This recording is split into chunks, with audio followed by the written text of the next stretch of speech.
digest what the CFP did. Somebody explain to me how in the hell Ohio State gets to host a home game in the playoffs when they lost to Oregon and a 7-5 Michigan team in Columbus. Why does Tennessee have to go up there?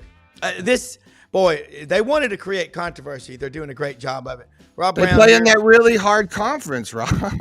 They do. They're so tested, and it boils down to we cannibalize ourselves in the SEC. That's just what happens. We beat the hell out of each other. They don't in other conferences. Hey, man, smash the subscribe button in the bottom right-hand corner. Take your QR code, click it with your iPhone camera, and look, be a subscriber. We're on Twitter, Facebook, YouTube, 7 channels simultaneously. And we do it Monday through Friday. Sometimes we do pop-up shows for any team in the SEC. If there's some big news, 1 through 16, we'll do it. We've got a big show today. Franz Beard, GatorBetMedia.com. First 15 minutes here with us. And then Bryan Matthews, AuburnSports.com. Hey, Franz. Hi, guys. How you doing? Rob's on. We got Rob on Starlink, which is exciting, but I don't know if it's that exciting.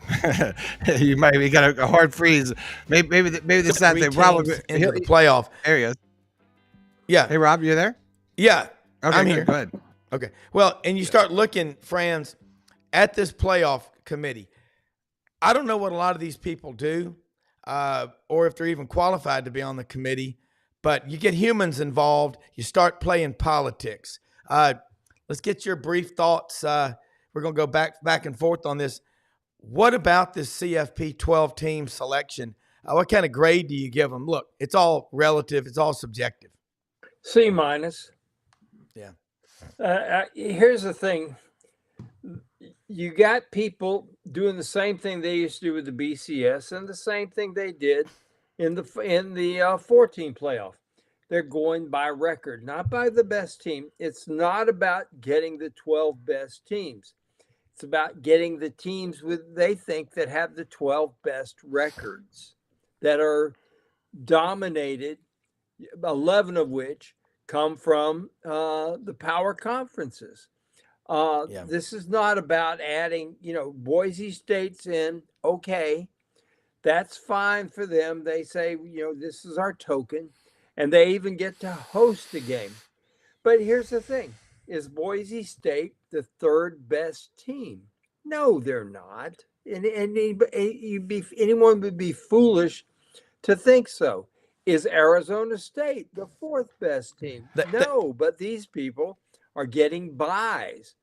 The 4 best teams, if you look at how they actually voted in the poll, that's probably how it should be. I don't think for a second that Arizona State could win. I don't think they could win 2 games in this tournament. Now they may go ahead and prove me wrong, but look at what the ranking is. You got Penn State, the final ranking, Notre Dame was number 3. Goodness, it was Oregon, Georgia, Notre Dame. Yeah. But see, thanks to this agreement they've got, Notre Dame can't host a game because they don't play in a conference. And this is one of the things that people need to have the NADs to do. The power conferences need to tell Notre Dame, if you want to play for a national championship, join a conference. Yeah. Otherwise, you can go to a bowl game. Everybody will be fine with it.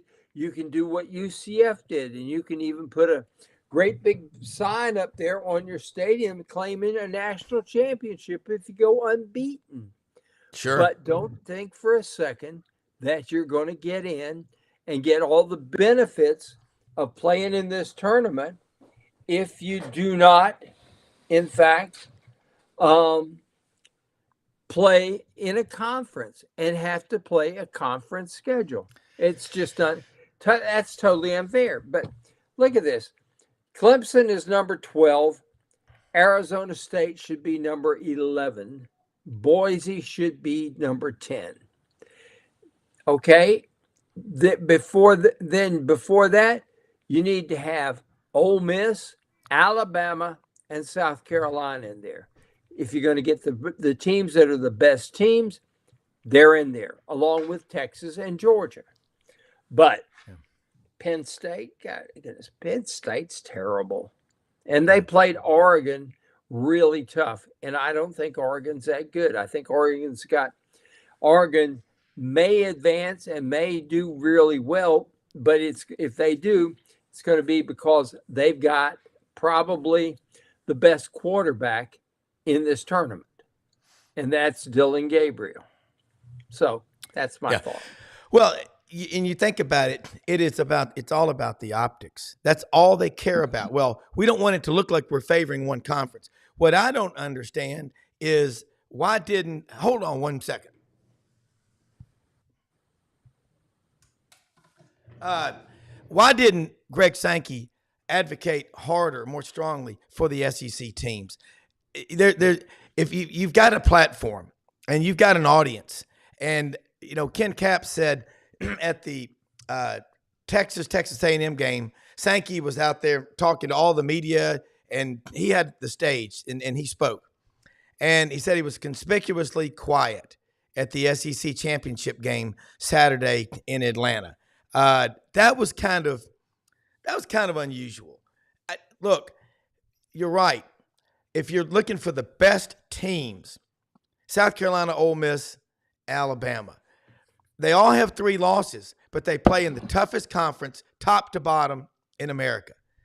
And Ohio State got that spot purely because there's so many TV sets in the Big Ten footprint. That they're not getting the best teams. They're getting the teams they think that'll bring in the biggest audience. Well, here's the thing, Rob. If you had to look at these teams and say who among these 12 teams has the worst quarterback, you'd pick Ohio State. I mean, no question about it. That would be your choice right there. The next worst quarterback in this thing, Tyler Madsen at Boise State, and so forth. The best quarterbacks typically win these tournaments. Typically.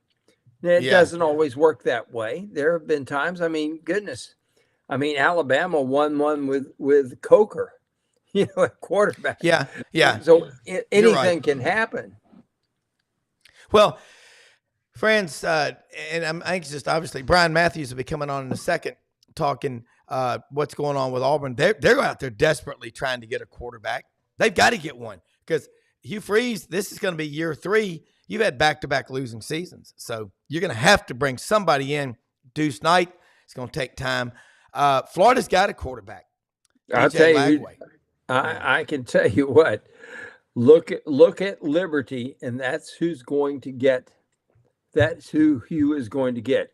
Hugh's the guy that recruited him. Caden Salter. Yes, indeed.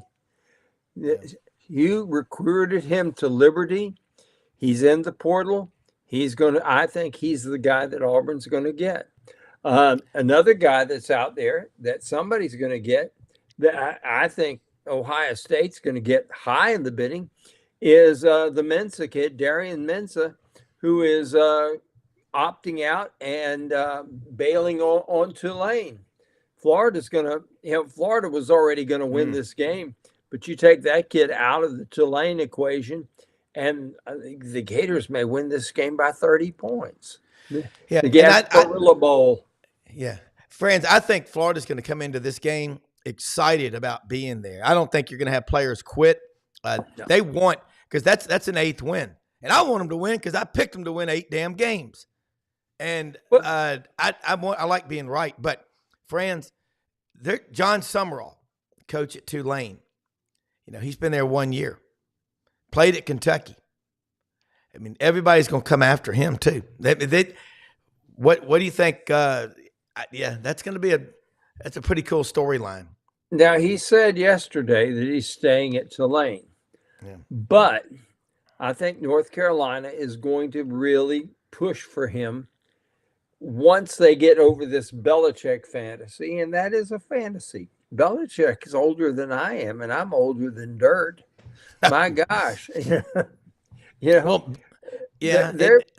Once they get over this Belichick fantasy, they got to go out there and get a real coach, somebody who's young enough to be there for a while. I mean, Belichick, my gosh, the guy's liable to have a heart attack and croak, through 3 years down the line.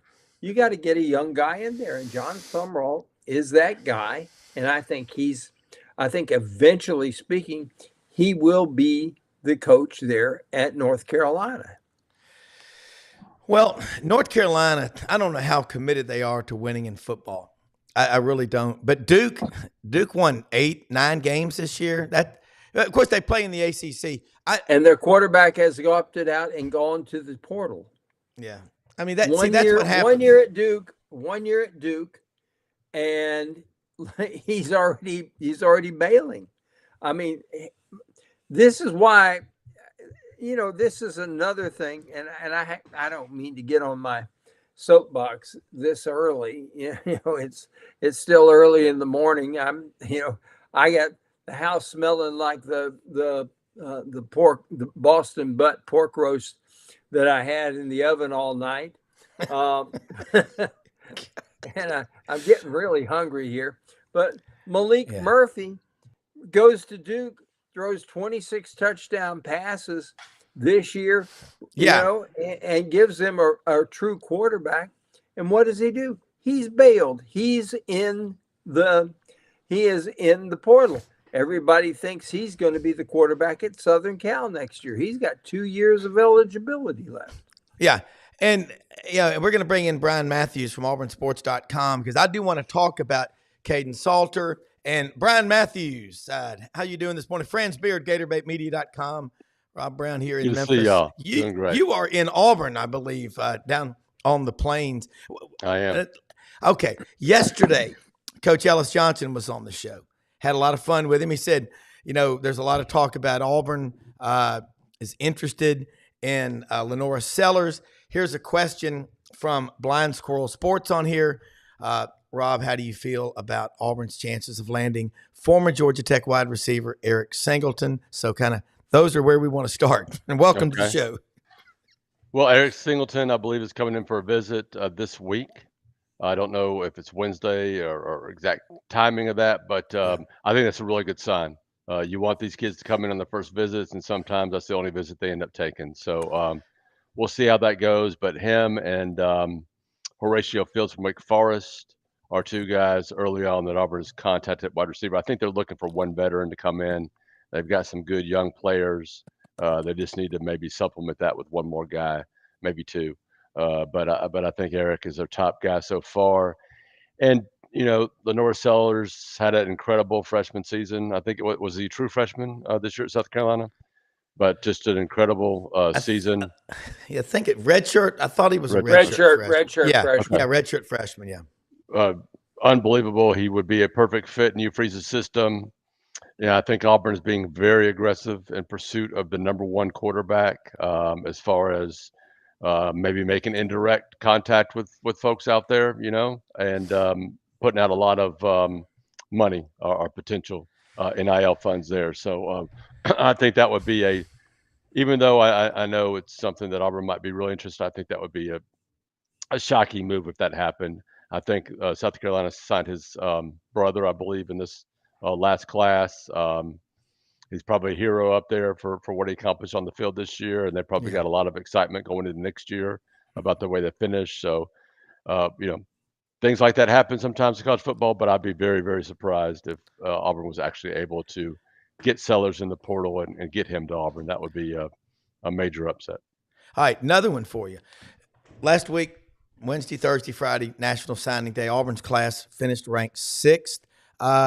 Give them a grade, A, B, C, D, in terms of filling their needs. I'd say B+.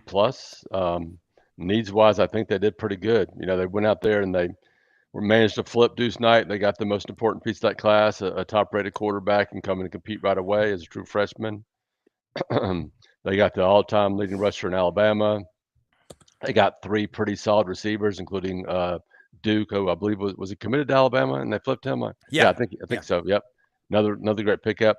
I think they missed out on they got 1 offensive tackle, but I think they missed out on maybe getting another couple there. I think that was sort of a miss in high school recruiting. I think they got some really talented linemen, some guards and centers. Defensive line, I think that's a terrific class. I really do. I think they did well there. They got one of the nation's best pass rushers in Jared Smith. They needed him. Went out and got some more really good DBs. I think there are 2 safeties. The Winters kids and the Fagans kid is going to be exceptional. And I would not be surprised to see one of those guys starting alongside Caleb Harris, who won a starting job as a true freshman this past season. So needs-wise, I think they did pretty good. You know, that they came up a little short there with some guys at the end. But I think when you look at it and consider the situation with Auburn coming off 4 straight consecutive losing seasons, finishing top 10 and not having their class just completely blow up in their face was a pretty good finish for them. Yeah, you're going to lose some players, and then you saw where like Franz obviously covering Florida. Florida went the opposite way from in the 40s or 50s to 10th or 11th. So yes, SEC 10, Bryan, of the top 16 classes in this conference. So pretty damn impressive. So before, and I know Franz has some questions. I look at recruiting always offensive linemen. You want to sign as many as you can. Is it just me, or do you agree, and Franz might as well, and everybody watching, the 7-on-7 camps have made offensive linemen sort of get over there with all the other big guys, but it's all about the guys in the compression shirts, the wideouts, and the skill players. And, Trent Dilfer, going to invite you to the Elite 11 camp, and boy, he's tearing it up at UAB. But anyway, your thoughts on that, because finding good linemen, Bryan, is really, really difficult. I can't remember it being this difficult. Well, I mean, I've been watching 7-on-7 camps going back 20, 25 years. Yeah. It's a good way to evaluate an offensive lineman as far as his quickness, his pass pro, and you can see his, how much he wants to compete too. If you sit there and watch a guy, if there's a guy you're interested, but you can't see the other parts. An offensive line, except for the very, very top of a recruiting class, is usually going to be a developmental position where sometimes you're getting a kid because he's big and tall and strong and he moves pretty well on his feet, and you're taking a chance on him. But I think Auburn's been unlucky there. I think they've been I don't think they've done a good enough job recruiting there. They've lost out on some good guys at offensive tackle. I'm going back 4, 5, 6, 7 years. I just think it's been an ongoing issue, and they still have not been able to address it with this Hugh Freeze and his staff. It just they've got 16 offensive linemen, or they had 16 offensive linemen on scholarship last year, and they maybe had 1 or no true tackles, at least true SEC top of the league starters, that a Georgia or Alabama or a Florida or any of the other top teams the SEC would be happy with there at left or even right tackle. So I just think that's a big area of need Auburn has to address in the portal. Yeah. Friends? Well, here's the thing that, I think he just hit on a really good point. The one thing that you're going to see, if there are good linemen at elite at the 7-on-7s, it's like when the Pouncey twins were with the Lakeland group that just dominated and killed everybody 7-on-7. What you saw was mobile offensive linemen who could get out there and had real skills, real athletic skills. Yeah. The problem with 7-on-7 is that you don't have the guys that, as Bryan just pointed out, are developmental guys. Maybe they got lard in their butts and they got to get rid of it. Maybe they're 6'6" and 280 pounds, and they got a frame that should be carrying 320 and stuff like that. You don't see that in 7-on-7. Yeah. And this is one of the things that I think is going to be addressed when the scholarship limits go up. I think it's going to be 110. I think that's Yeah, what is it, the Brian? Yeah. I believe it's 105, but Yeah. we talked to Hugh Freeze about a month ago, and he said they still don't have a final answer from the SEC, and right now they're preparing for an 85 roster, which didn't quite make sense to me, but I need to look into that more. So, Well, Billy was talking 105 at his press conference. Scholarships? Yeah, and the thing I've been told by other people, and again, this is all hearsay because it's, we haven't heard it directly from the National Communists Against Athletics, and that is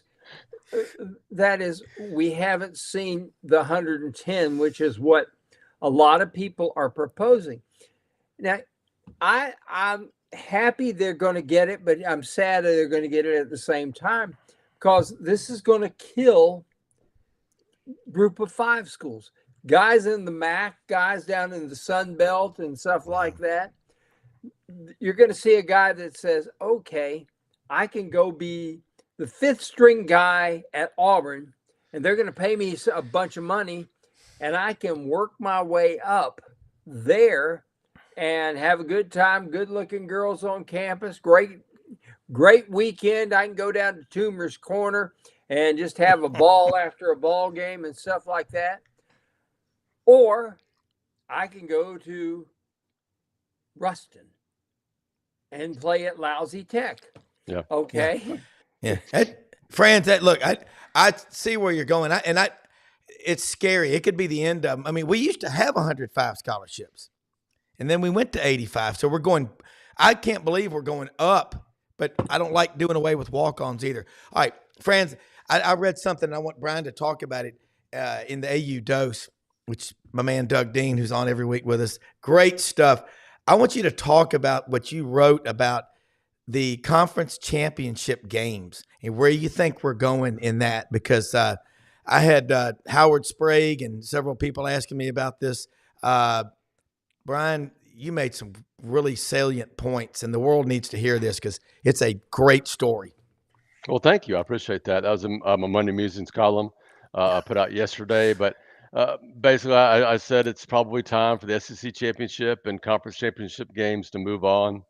I'm not sure they serve the purpose that they did 34 years ago or 32 years ago.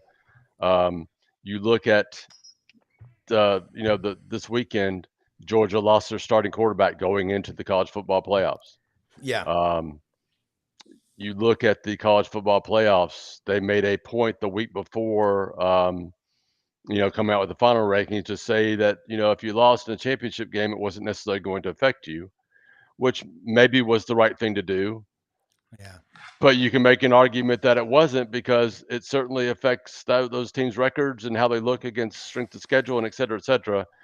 But the other thing is, when I look at the SEC, back in, 92, they went from 10 to 12. Okay. Yeah. That was fine. But now they're at 16 and you've only got one champion. Auburn won 3 consecutive SEC championships when I was in school, 87, 88, 89. That 89 one was shared with Tennessee and Alabama. Yeah. I don't think it's any less than the ones Auburn won in 88 and 87. I'm all for going back to deciding the SEC champion during the regular season, sharing the titles if they need to be shared, and figuring out the tiebreakers for seedings for the playoffs, and maybe moving the conference championships games to the side. Dwindling interest, the attendance is going down, the price of tickets is going down. You figure the ratings and the money coming from ESPN is eventually going to decrease too. So I just think they're kind of on the way out, and the playoffs and all that, and finding ways to expand that and give the SEC probably 4 automatic bids and the Big Ten the same is probably what the future of college football is here in a couple more years. All right, you gave some walk-in prices at the conference championship games this past weekend. Read those out to people, because those are they'll say everything. That's what I've being in the financial markets 33 years. That's don't get mad at your money, but also don't fight the tape, because this is going to say everything. Well, the SEC was the highest. It was $90 on game day, but that was about 3 times or a third of what it was a year ago. And then the other games were just really kind of sad. The Big 12 was $8, Big 10 $11. ACC, for whatever reason, from what I saw, was $39. Turned out to be a great finish, of course. Yeah. But I think that just is a sign of the interest in these games. And I don't think that's going to be like a 1-year thing. I think it's going to continue to be an issue until eventually they go away, or maybe before then the commissioners like Greg Senko make the decision to bring them to an end. We'll see. Yeah. Here's the thing that I think that is going to be that is hurting the conference championship games is people are saying, well, if my team gets in, I've only got so much money budgeted. Yep. And That's now all of a sudden, if my team doesn't win, we got to play 4 games to win a national championship. Yep. You know, do I include the SEC championship, for example, in my budget and maybe have 5 possible games that I've got to cover with my budget? Okay. My wife Earlene and I want to go to every single ball game, and by golly, we're going to fire up the RV. But we may be playing, an SEC team or at Penn State, for example, in the damned Rose Bowl, which means I got to go all the way out to California to play a team that's the ridiculousness of this whole thing. And, this is where you have the advantage in basketball in that, okay, you could why not have, for example, double headers at the Mercedes-Benz Dome or at the Superdome, instead of having all this stuff, scattered all over the place. You could have a double header, for example. There's just so much that could be tweaked here. Yeah. We used to have double headers. Remember, Franz?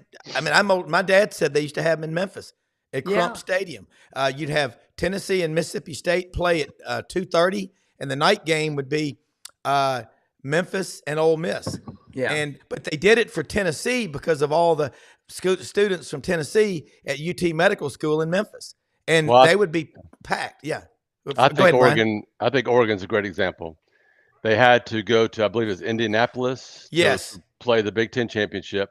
They don't get a home playoff team, and we're talking about the undefeated best team in the country right now, number 1 going in. And I think their path to the championship game is a trip to, I believe, the Rose Bowl, probably the Cotton Bowl, and then to Atlanta. Imagine how much money that would cost just a regular fan to do all that. That's insane. So they've got to tweak a lot of things, and I think one of them is getting rid of the conference championship games. The other one is bringing us more home games in the college football playoff. That's what college football is about. The pageantry, college football in these home stadiums with the traditions. That's where these playoff games need to be played, except for maybe the final game. I feel like maybe at a neutral site, fine. But I love the college football playoff, but I still think it needs to be tweaked some. Any truth to the Franz, is there any truth to the rumors that Senator Ted Cruz has commissioned a senatorial inquiry into Bevo not being invited to Atlanta? Can you imagine that, calling people up there? Commissioner Sankey, with all due respect and welcome to this panel, could you imagine? But he was not invited. Brian's right. History, traditions, heroes. That's our theme. I like that. Well, one thing that would probably work would be this. You get 8 conference champions who are automatically in, okay? And then you have 8 at-large teams. Nobody gets a bye. Everybody plays. You got 16 teams. Everybody plays 4 ball games. Yeah. I do think, though, the SEC and the Big Ten are going to insist on having those automatic qualifiers. If they do, and for 2026, add more games or change the format. I think that's going to be like their number one thing, especially after what happened this year with SEO and getting 3. I think it's going to be, we have to have it this way. And I think the rest of college football is just going to have to capitulate because I think the Big Ten and the SEC have all the power right now, along with ESPN, of course. Oh. Yeah.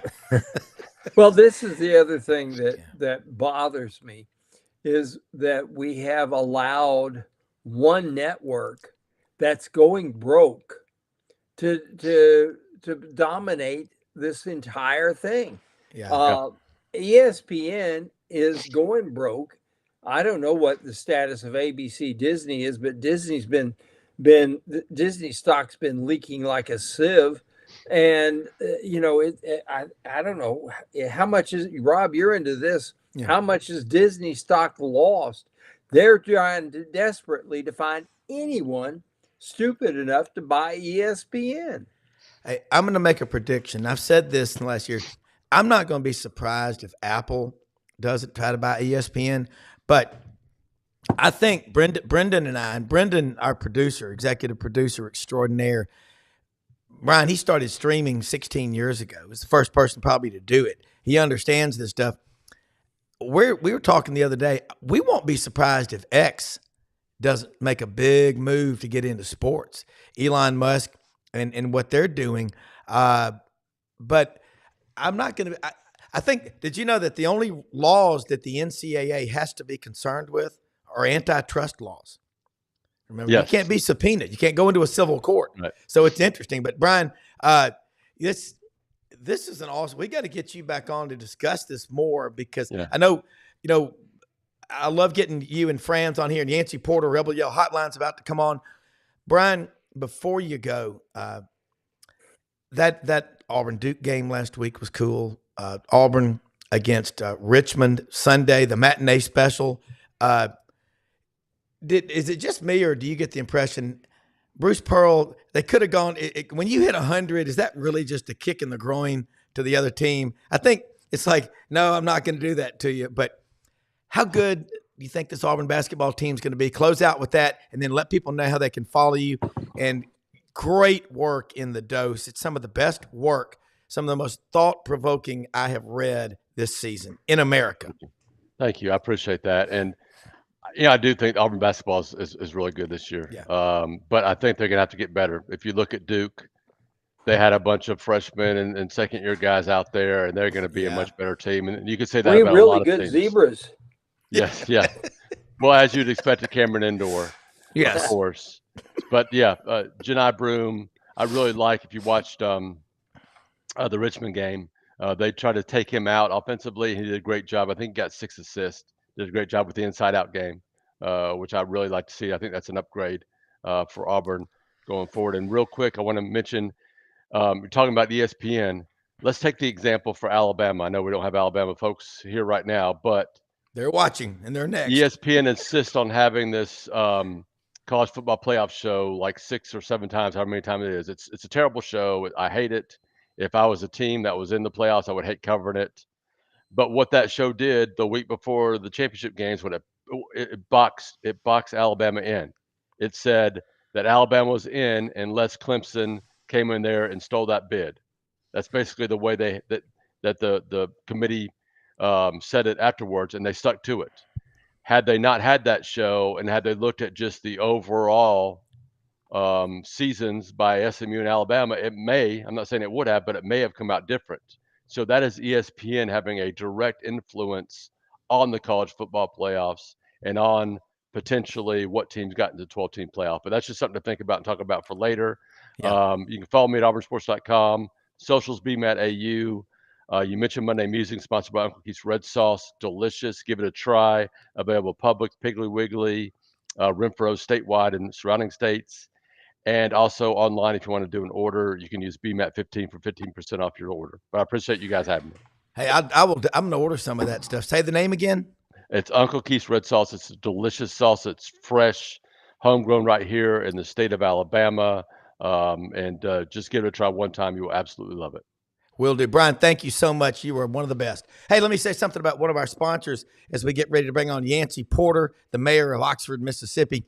Winter Timber Outdoors. Check out the Rete Masimara GPS. Buy one, get one. Get that QR code with your cellular phone. Take a photograph of it. Capture it. Winter Timber Outdoors is in Athens, Alabama. but their plan is to grow in the footprint that is the Southeastern Conference. Whoa, Nelly! Fully trained staff there, over 2,000 shotguns, rifles, and handguns available. A competent staff. Kenny Winter, his chief of operations, Dylan Monroe, they run it the right way. They've been there 5 years. Again, broke ground a couple of weeks ago on the new store down in Auburn on Opelika Highway near the mall. You can go in there and get all the gear you need. Sitka, Dixie decoys, duck camp. They've also got everything you need. Deer stands, duck decoys. If you hunt ducks, pheasants, quail, turkeys, grouse, prairie chickens, if you like big game, a Dall sheep, elk, deer, moose, you name it, man. If you are going out there hunting, start at ground zero, Winter Timber Outdoors, and they will get you equipped for your hunting adventures. Okay, it's where the elk go to get guns to shoot back at the hunt. Yeah, right. Hey, let me say this: we are live streaming here, Vol for Life, TexX. Yancy Porter, Rebel Yell Hotline joins us. Rodney Orr, Tider Insider, and Rodney, I was talking to my good friend Rich Gray, lives down in Foley, Alabama. His dad, Dickie Gray, went to high school with Winifred E. Wimp Sanderson, basketball coach, legend at Alabama. He said his dad is a subscriber to Tider Insider, and they talk about it at lunch at Tin Top down there, one of the best places to eat near Bon Secours Seafood Company. So let's get started real quick with Yancy. I want to talk with you and then get Rodney. Ole Miss recruiting class last week I saw was like 14th in the country, and now the portal just opened yesterday. So Ole Miss is recruiting. It could get even better, Yancy. Yeah, I mean, we all know that Lane kind of lives in the portal, right? Yeah. I believe they've got 12 prospects coming in over the next 5 days in the portal. It's going to be a busy season. They've got 35, I believe, guys that are either seniors or that are going early in the draft, which is about 7 of them. So it's going to be a lot of turnover. I believe during the Kiffin era, they've averaged 26 portal signees a year. And I imagine it's going to be a little bit more than that this year with the dynamics of how many players are leaving. Rodney, along that line, Alabama's recruiting class, another stacked house. What do you expect Alabama to do in the portal? It started yesterday, and we get to celebrate that all the way till December 28th. I guess coaches will be staying up all night, crying and screaming and celebrating at the same time. Yeah, no, I mean, I think, obviously they're going to fulfill some needs that they have. They're going to supplement what they have with the recruiting class. They need to bring in some guys, man. They really do. They've got a couple that are going to visit, at least a couple this weekend. Kevin Concepcion's a wide receiver who actually was the ACC Freshman of the Year in 2023, caught 71 balls that year with 10 touchdowns. I think he was the only player in the FBS that year that had 750 plus yards receiving and 250 plus yards rushing. So he's a guy that I know they want to really kind of ramp up their receiver room a little bit. And then, of course, the tight end from Arkansas and Yancy may be really familiar with this because I think he's going to visit Ole Miss this week too. Luke Haas, who was a very highly touted player. He almost came to Alabama out of high school. He's been at Arkansas the last few years, but he's a really he's a fantastic looking athlete at 6'3", about 240. So, they're going to try to fill a lot of needs, a lot of things that, Kalen DeBoer, this is an opportunity for him to really start to build the roster the way he wants to put it together. Yeah. And you guys, Franz and I have been talking. He's with Gatorbait Media. We had Bryan Matthews, auburnsports.com on just down. I see you, Tennessee fans in Ohio State. Man, Tennessee going to the Horseshoe. They're the number 3 team in the SEC. Ohio State's number 4. Yancy, there's no controversy with the playoff picks, are there? Yeah. I love well, it. I mean, it's a system of inclusion. put it in political terms, it's kind of a woke system. Yeah, it is. It's The it's NCAA, oh, come on. you We are know, and equal. look. I mean, Ole Miss and Alabama don't have anybody to blame but themselves. They lost 3 games. It's hard to get mad when you lose 3 games, but I just think that and you can put South Carolina in that same sentence there, but when you have teams like Boise State and Indiana, Clemson, it's about half the field that's in there, and I mean Boise State's what, a 3 seed, Arizona State's what, a 4 seed. I don't know. This is not the way that it needs to be drawn up. It's just going to, like I said early in the season. You're going to have 4 games in September against the slippery rots of the world. Everybody's going to scramble for them, and unless they change it, and I think they will, because it's going to hurt the game of football. I thought it was an absolute joke that the chairman got up there and said that they did take strength of schedule as a huge parameter of their selections. That was kind of a slap in the face to all the SEC schools. The Big Ten to have 4 teams in.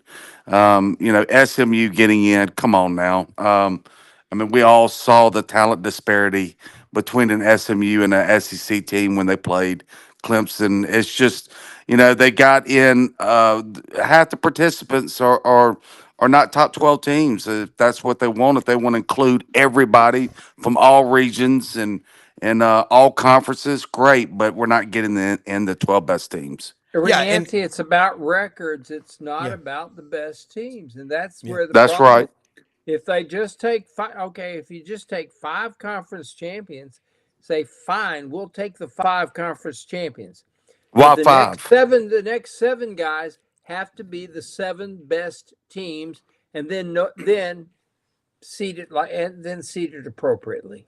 I'm with you on the conference champion. I do think that means something, and I do think that you should not have a conference champion that doesn't get in. I think that sets a bad precedent. So I'm for you, but there should only be 4. Yeah. I mean, let's be realistic. There should not be a 5th. Those teams need their own championship. Yeah. I mean, let's tell it like it is. That's what I'm talking about when you're setting up a woke system and inclusion.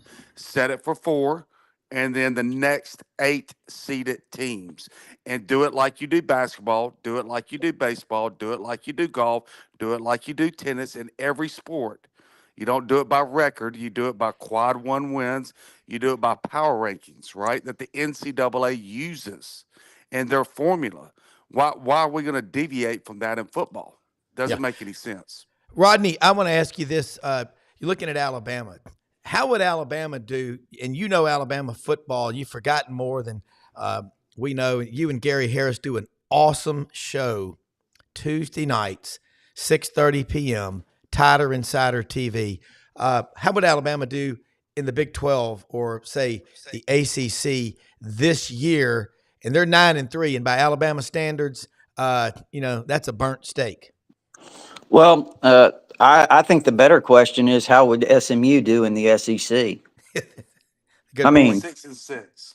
yeah. So here's what I would say, and this is, I think that all the 3 SEC schools that got left out, Alabama, Ole Miss, South Carolina, all of them, were deserving. But here's what I don't understand. And the comment was made that, it's about the records, or that's the message that the committee sent, was it's about the record. But I would say what I don't understand is that there's an inconsistency there, because last Tuesday night, Miami had a better record than Alabama. Miami's resume is better than SMU's. So if Alabama has a better resume than Miami, and Miami has the same record as SMU, then how is Alabama's resume not better than SMU's on Sunday? That doesn't make any sense. That doesn't make any sense. They didn't play in that championship game, and these people are making such a big deal of these championship games. it's ridiculous, you know. Which makes no sense. If you win the championship game, obviously, yes, you get to be included. The Power Four conferences now, not the G5 schools. If the G5 school is legitimately ranked in the top 12, fine. But out of that, they should not get an automatic bid. Having said that, from the ACC perspective, what happened last year when Georgia lost to Alabama? They got Georgia knocked out fell of the to playoffs. 6. Georgia fell right. all the way from 1 to 6. From 12-0, from 12-0 to number 1 to number 6, and they totally changed the parameters the next year. Hey, Yancy, I would say this: they weren't 12-0; they were 29-0, and they won back-to-back national championships. Exactly. So Yeah. really, I think when you look at Georgia, of all the teams throughout the playoffs, and again, I'm just kind of going off the top of my head, I don't recall one team that was so deserving to get in. They probably, frankly, even though Alabama beat them 27-24 in the SEC championship game, Georgia was probably the best team in the country last year. Without question. Yeah. Close. So Yeah. you know, again, it is what it is. But what I think what they need to do is that this is just me. Let's go to the super conference. Let's get how many teams, 50, 60, and let the best play the best on Saturdays. And, you know, because there is such a discrepancy here in these schedules, the scheduling. It's not, they talk about fairness and equity and all that. How is it really fair when SMU plays such a poor schedule? Yeah. You know, they played poor competition, and then teams like Alabama or Ole Miss or anybody in the SEC, whether it's South Carolina, whoever, they're really the teams that are penalized for playing, you know, the stronger competition. So, and you know, that's just kind of the way it is, in my opinion. Florida Let me throw something in here. 7-5 against what everybody agreed is the toughest schedule anybody has seen in 10 years. That's amazing. Yeah. Now, I'm going to throw something at y'all. Put SMU in there. Yeah. Put Yeah. Clemson in there. Put Boise will be Boise State there, you know, etc. I'll throw something at you. Sankey got the wool pull over his eyes. He did, and everybody's he got hustled bad. Sankey, Yeah. let's just call it like it is. And he got a system. He got an inclusion system. Yes. That absolutely put the anti-SEC bias into it, and he went along with it. He didn't see the sun outside of the trees, and he got hustled. And I'm sure he's not a very happy camper right now because he knows the rest of the SEC knows he got hustled. Yeah, I'm sure that he here's what got happened hustled with as him. much as the NCAA put the fat man in charge. I mean, Ward Manuel, God. I don't know how they got him away from the buffet long enough to chair this damn committee. I mean, my gosh, what does the guy weigh? 400 pounds? Well, let me throw something at y'all. This is the problem. You're playing small to make other people around you. If you're the best runner or the strongest person or the best looking, and you try to make yourself down a level just to make other people around you more comfortable, that's a disservice. That's what the SEC has done. And that's why you got, you know, I'm not saying Ohio State's not good. I just don't think they'd earned the right to host. They're the 4th team in the Big Ten. Tennessee's the 3rd best team in the SEC. And again, I think another thing that's overrated is the weather. I think you're going to find that players are going to embrace the weather. Cold at night. Look, Ohio State fans are unbelievable. We know that. Tennessee fans are too. That's going to be an incredible atmosphere up there. But I don't think Tennessee is going to be, you know, intimidated. But I'm looking at some of these comments. Yes, Ole Miss lost to Kentucky and Florida. And they lost, you know, some games. And we know that. South Carolina. Georgia.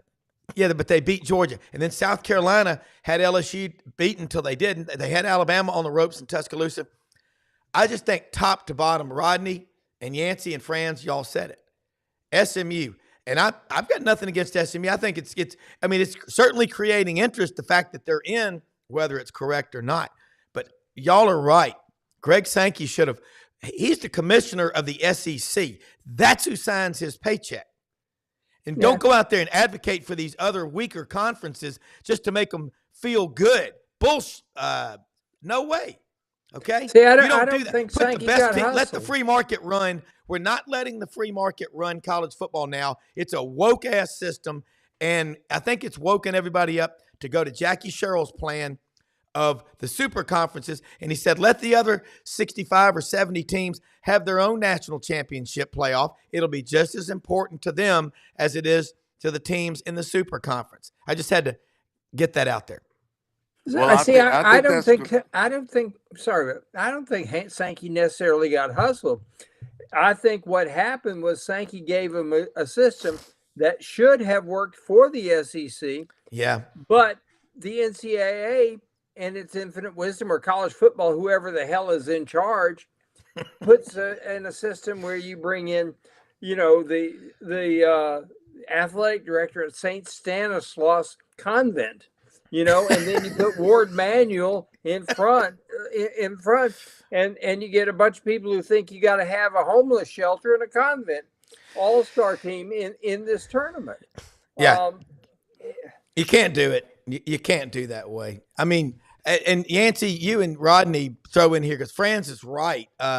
Just you can't try to include teams that aren't legitimate. And just wait to the matchups. What do you see Indiana and Notre Dame when it's 35, 42 to 10? Indiana, SMU gets pounded. Yeah. These matchups are going to tell the tale. And it's like that TCU Georgia championship game. Remember? It's just like snoozer, second quarter. And you're going to have 3 or 4 games like that. And that's when that's when the ESPNs of the world are going to start saying, well, is this system right? Did we get the best teams in? And the rest of us are going to be like, we told you so. So yeah. You'll see when these matchups start. I mean, Ohio State, Tennessee is going to be fantastic. There's still some great matchups, but for those 3 or 4 teams, Indiana, SMU, Boise State's the number 3 seed. Have y'all watched Boise State play? They would not with Florida schedule in the SEC, they would win 2 games maximum in the SEC. They'd be 2-6 maximum. I'm not sure they're better than Vandy. I get a headache watching that Smurf turf. I'm sorry. They wear all blue uniforms and they play on the Smurf turf, and I swear it gives me a headache. They got defensive tackles that are 240 pounds, linebackers that are 190. It is absolute, and they got them as the 3 seed. Think about that. And we saw what happened when Brian Harsin brought that Boise State football down to the South. He basically gave Auburn the death penalty for 2 years. All right, where did Rodney go? Rodney Orr, Rodney, can you hear me? Rodney, can you see me? From Pinball Wizard. By the way, The Who, their version of the Pinball Wizard, because they did it for that movie, Tommy. It's much better. As good as Elton John is, it's much better than his version. That's just a personal opinion. Most versions are better than Elton John's version of it, but that's The Who. Point. I think The Who's one of the great bands of all time. But all right, when Rodney comes back on, I want to get his thoughts about, you look at Alabama at 9-3, and then you look at Ole Miss at 9-3. Ole Miss is now their fan base, Yancy, and catch Yancy Porter, folks, Monday nights, 6 p.m., Sports 56 WHBQ in Memphis, and also on Super Talk Mississippi. And that's called the Rebel Yell Hotline, Monday nights, 6 p.m. Central. Chuck Rounsville, Harry Harrison, Gary Darby, Gordon Ford, Yancy Porter, broadcasting live from Oxford, Mississippi, the capital of North Mississippi. And y'all cover a lot of great stuff on that show. And let me say something about another one of our sponsors, Landers Ford, Memphis.com. Landers Ford open Monday through Saturday, 7 a.m. to 6 p.m., the service department. And they have a big service department. In fact, they will go pick you up and bring you into the dealership if you've got to have your vehicle serviced, okay? That's a unique service from LandersFordMemphis.com. Cars, trucks, SUVs, they will deliver anywhere, okay? They've got a large inventory. Poplar and Houston Levy, the number 1 Ford dealership in the Mid-South. Landers Ford, $500 off for SEC Sidelines viewers. And they sell a lot of vehicles out there. Ken Ritchie, Don Kitchens, Brad Bellamy, the general manager. They're also the presenting sponsor of the Touchdown Club of Memphis. Great people to work with right now. Start with Brad Bellamy. Ask for him. He's a regular on the Sidelines Friday. Pick 'em, college football roundtable. But they're great folks to deal with. You'll be very, very happy when you buy a vehicle from Landers because their motto is, and they are vested all over the Mid-South, if you didn't buy your last vehicle from Landers, you probably paid too much. And they're right down the street from another one of our sponsors, Hewlett and Dunn Boot and Clothing Company on the historic square in Collierville. Open every day of the week through the Christmas. Hewlett and Dunn, 10 a.m., 6 p.m., Sundays, noon till 5. They've got large selection, barber clothing, everything, jackets, sweaters, shirts, you name it, they've got it. Duckhead, Filson, luggage, boots, men's and women's boots, thousands of pairs. Schaefer, Pendleton, all that good-looking gear you see on Yellowstone. You can get Rip's jacket out there, okay? They've got a 50% off rack inside and outside. It's a cool store. They've got the big boot room. Get you a cold road soda when you're in there from one of the local breweries in the Memphis, Collierville area. Hewlett and Dunn, proud to have them as a sponsor. All of our sponsors can be found on our website, sidelines.live, like the great folks at Matei's Garage, Tom Martin's Body Shop, XO Armor.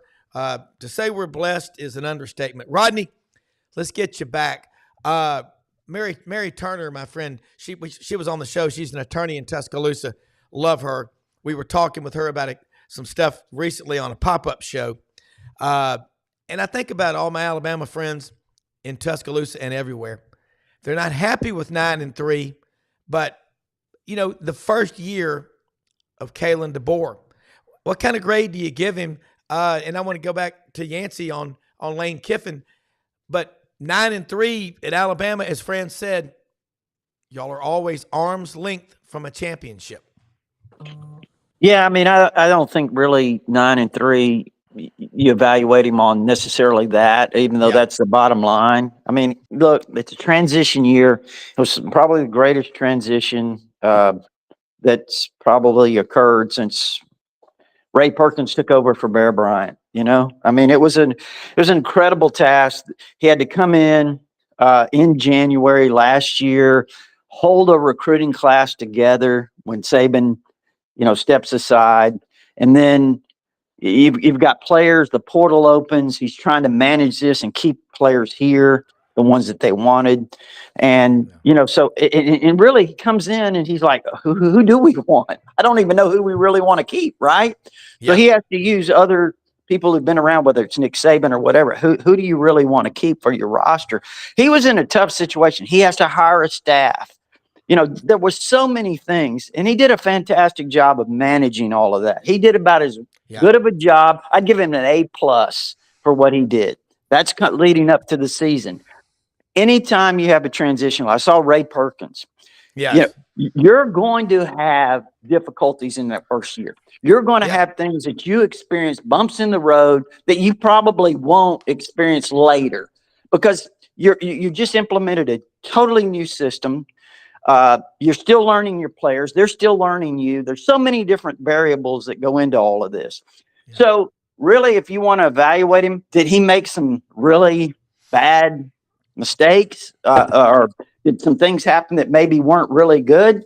Absolutely there were. I mean, that Oklahoma game was a complete debacle. Vanderbilt, same thing. But I would say if you just look at the overall picture, I think he did a really, really good job. Now, the question is, the clock starts ticking right now because now that transition year is over.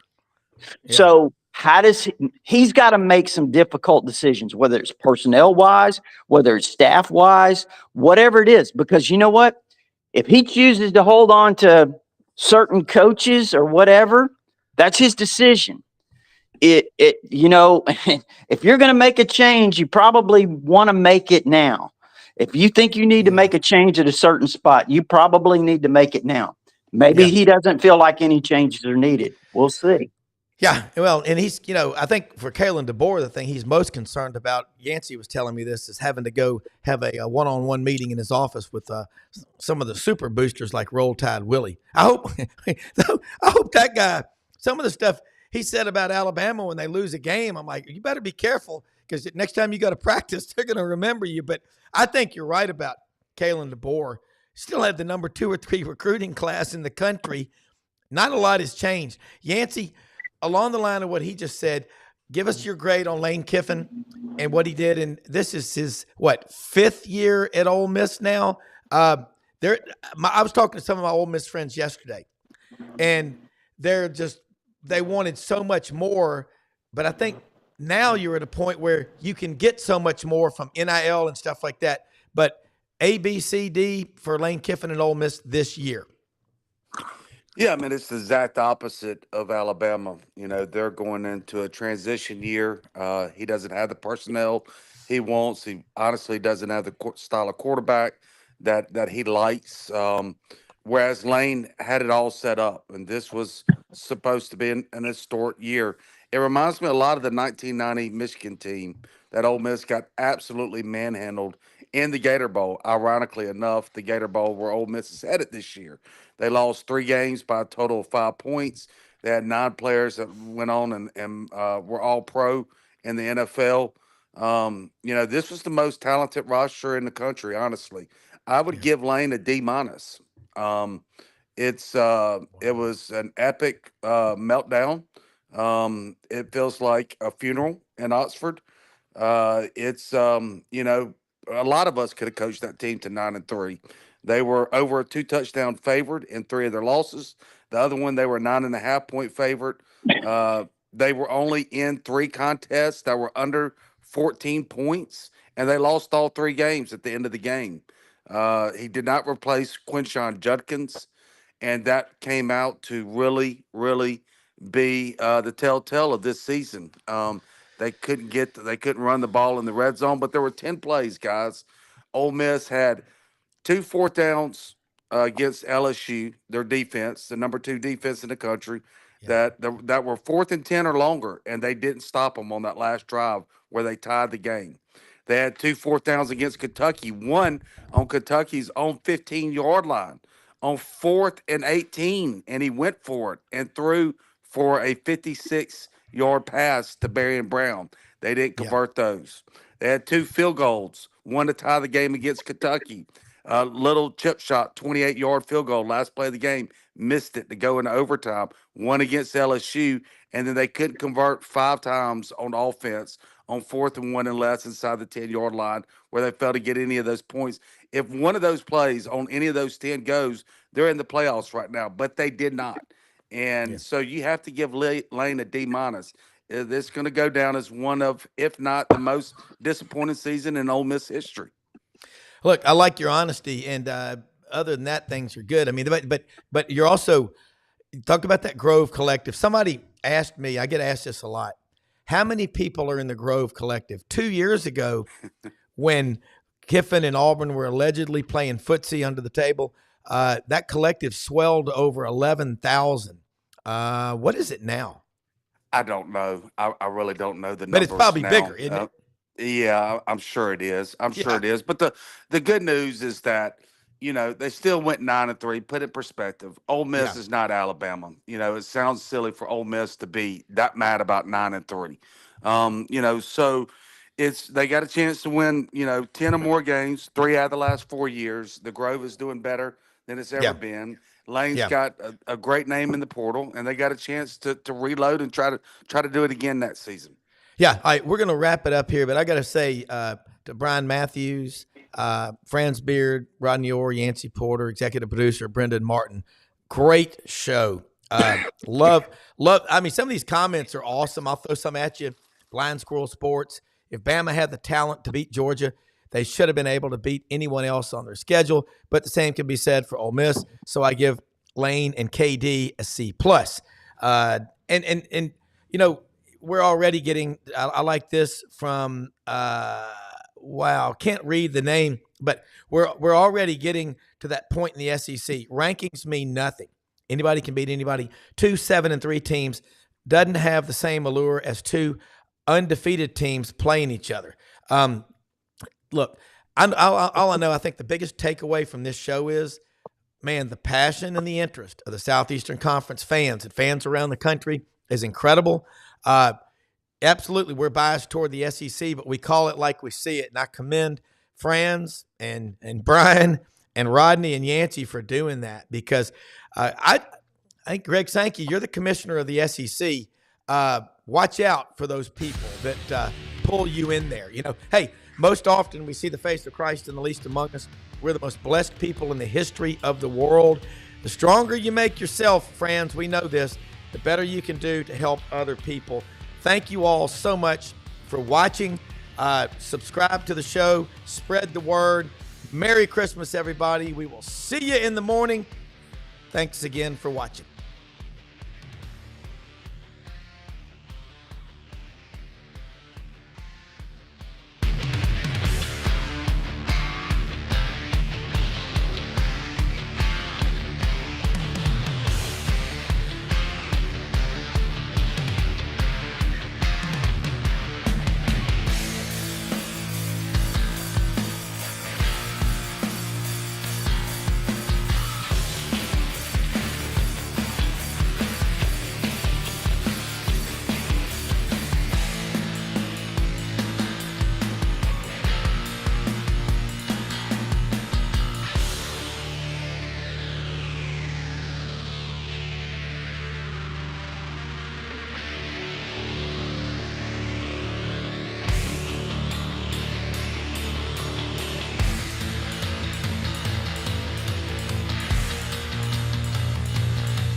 In a perfect world, you'd set a health goal and results would happen overnight.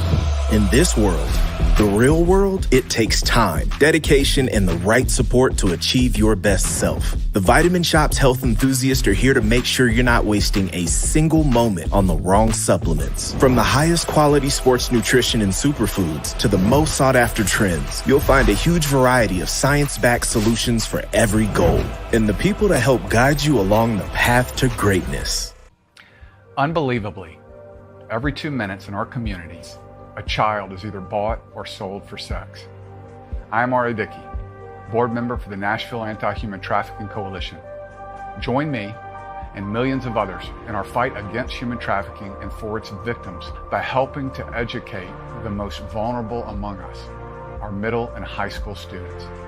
Go to nhtcoalition.org, become a partner, and help keep our families safe, because none of God's children are for sale.